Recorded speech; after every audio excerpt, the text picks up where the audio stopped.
So, if you have been in web development long enough, then this isn't news. Some clients are amazing, and some question every choice in life you have made up until this point.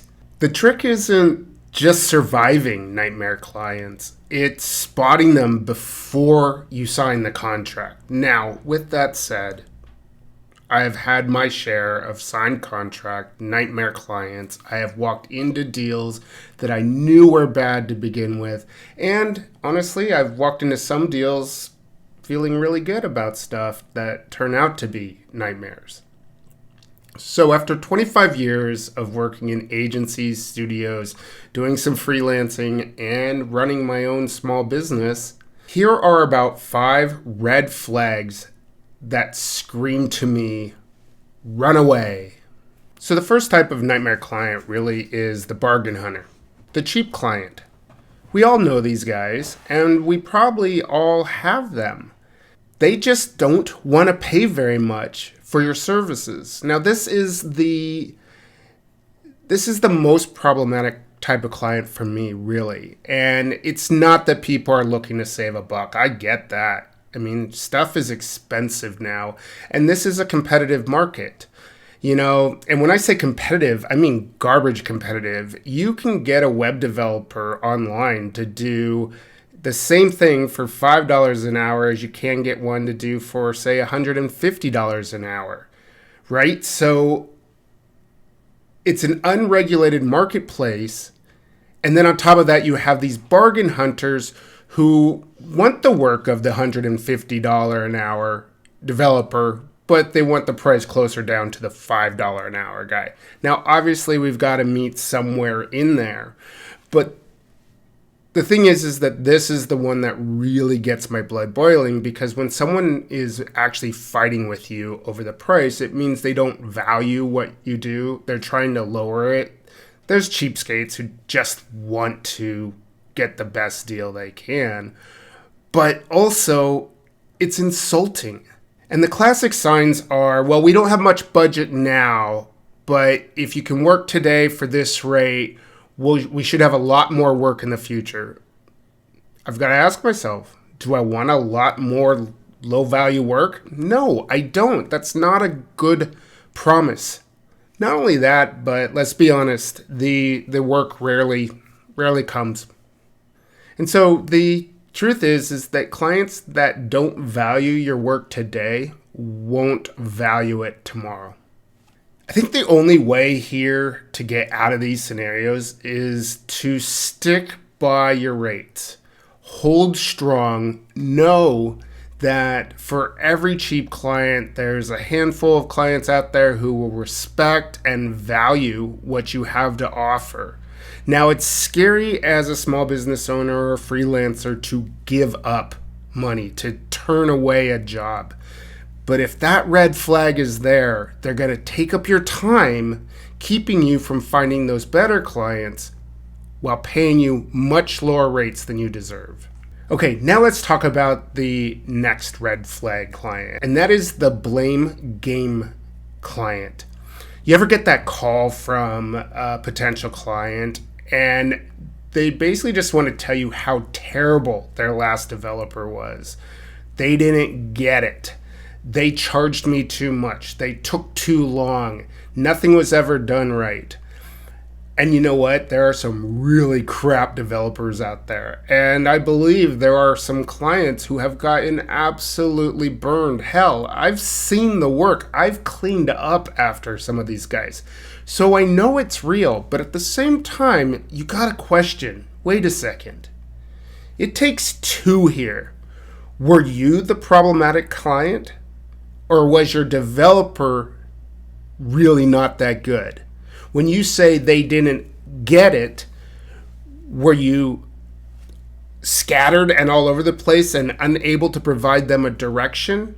Or did you literally not provide them a direction and just kind of see what they came up with, only to learn that wasn't what you didn't know you wanted anyway? The other one is, missing deadlines. They were slow, they missed deadlines, and so on. I always have to wonder, were your deadlines expressed? Were they reasonable? Did the developer tell you they can make deadlines, or did they try and explain to you that what you were asking for was too much, too fast, and unreasonable, and you just don't want to hear it? So though there are bad developers out there, there are also bad clients. And the reality is, if they're bad mouthing their last dev this much, they're probably going to be bad mouthing you next. So when I get these calls and it's just kind of slamming the last developer, I start asking a lot of questions before I commit to anything. I want to know specifics. I want to know why they didn't meet deadlines. Like, what was a project they didn't meet a deadline on? How much time were they given? I want to know, when they say they didn't get it, which part didn't they get? I want to hear the client explain these things so that I can evaluate it and try and figure out whether it's the developer or the client.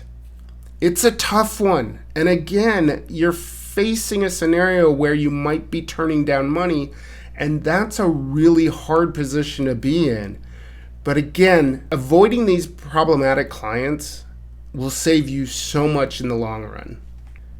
This one I won't spend a whole lot of time on. I don't get it a whole lot anymore. I got it a lot a long time ago. I mean, I was working during the .com era. This was like an everyday thing. And it still happens now. And that is the next big thing, or the delusional high energy startup guy who calls and he's just got the next big idea and wants you to be a part of it. And, they don't have much to pay you today, but it's gonna be huge. And you'll want to be part of it. When they're trying to sell you on the idea, then I feel like that itself is the red flag. I often tell people, hey, I think the idea is great, and the problem is I work for money. I can't work for ideas. I can't put effort into your startup right now. I'm not interested in becoming a co-founder. And I'd be more than happy to work for you at my current rates and my current project fees, but that's the only way I can continue. The next one is the constant check-in, or the babysitting client. I don't think that there's anything wrong with regular check-ins, especially if it's a large project, or even a weekly email, or if it's a shorter project, just regular status updates. Things that could be emails, but daily check-ins and status reports and stuff like that. One of the reasons that we're doing what we're doing in small business web development is so that we don't have to write these status reports for the sake of status reports. I mean, that's corporate bullshit, right? So these clients who have these kind of babysitting mentalities, they're hard to catch early on, because it's usually not until a project has started that you realize, wow, they're asking for a lot of status reports. And those status reports start to become a challenge, because you're writing, still working on it, still aiming for a Friday completion, still going. I mean, they're not very exciting status reports. And if you're someone like me, I just get a little grumpy and I don't do them. And then that creates a bad client relationship. So some status reports actually work, and clients are due some kind of communication. They are paying you, and they are paying you to provide a service. But at the same time, you're a professional. You don't need a babysitter. So what I like to do is, on larger projects, I will proactively send out updates. I usually do video updates using Loom. I have found those to be really nice, because you can show a client, they see your face, you're talking directly to them. Those are very powerful, and those have cut down the number of meetings and calls I have huge. So I think those are important. The other really nice things is I can do those on my schedule. So great tool. Definitely recommend doing that kind of thing. The other thing is that you can set structured milestones and then send emails and have occasional meetings. But do all these instead of the regular check-ins or the daily updates. And the final red flag client that I'm going to talk about today is the ego. The big ego. This is the client who calls and basically tells you they know exactly what they want and they just need someone to execute it, and you're just execute it the way they want, and they don't want to talk about the details, just do as I say kind of client.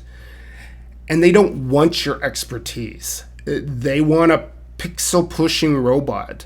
They micromanage, they second guess, and they turn a simple project into a nightmare. This is all based on their self-assumed intelligence, which may or may not exist. Now, there are certain types of clients that I've worked with over the years, and I'll just say it. Doctors, lawyers, real estate agents, and politicians. There's something about those industries, and I don't mean to badmouth them across the board. I mean, I do have clients in all of those industries, and they're not all bad. But there is something about those industries whereby they tend to just assume they're smarter than you. They know sales better than you. They went through 8 years of school and this and that, and they got that degree and that fellowship, and they've always been the smartest person in the room. So who are you to tell them how a website should be built? And these kinds of projects always go downhill in a hurry because they may be incredibly smart. They may know their industry, but they've hired you as a developer for a reason, because they can't do what you do. They do not have your expertise. So if someone is looking for someone to just simply execute what they say, no questions asked, they're not going to be a good partner and they're not going to be a good client. So to get out of these deals, these are tough because some of these people have money and some of the deals aren't that bad. Sometimes you just have to deal with a high ego client. Other times you kind of tack on a pain in the ass fee. And I know that sounds horrible, but if you're getting the hint that they are so self-important, it might be worth raising your rates or project fees just to go ahead and cover that time. Look, we've all taken bad clients. The trick is spotting all these red flags before you get stuck in a nightmare project, which is obviously easier said than done. So take note of the red flags, be cautious, or hey, ignore these warnings, take the job, and then message me in 6 months. I'm sure I can relate.